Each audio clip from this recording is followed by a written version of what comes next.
की गेले 15 वर्ष हं, एक हाती सत्ता विरोधकांच्या ताब्यामध्ये होते. हं. खरं तर मी विरोधकांच्या ताब्यामध्ये म्हणणार नाही. कारण 15 वर्ष त्यांच्याबरोबर खांद्याला खांदा लावून आणि त्यांच्या प्रत्येक विजयी कामामध्ये किंवा प्रत्येक विजयामध्ये किंवा ज्या गावच्या विकास कामं त्यांनी त्यांच्या माध्यमातून झाली त्यांच्याबरोबर मी होतो. परंतु नंतरच्या काळामध्ये काही गोष्टी चुकीच्या घडल्या गेल्या. नाराजी नाट्य चालू झालं. आणि मग कुठेतरी गावामध्ये एक थोडीशी अस्थिरता निर्माण झाल्यासारखं वाटायला लागलं.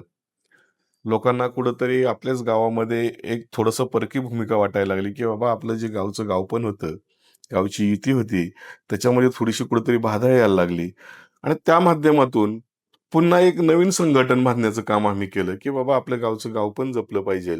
आणि त्याच्यामधून मग आम्ही भैरवनाथ पॅनलची उभारणी केली आणि त्या पॅनलच्या माध्यमातून आम्ही इलेक्शनला सामोरे गेलो.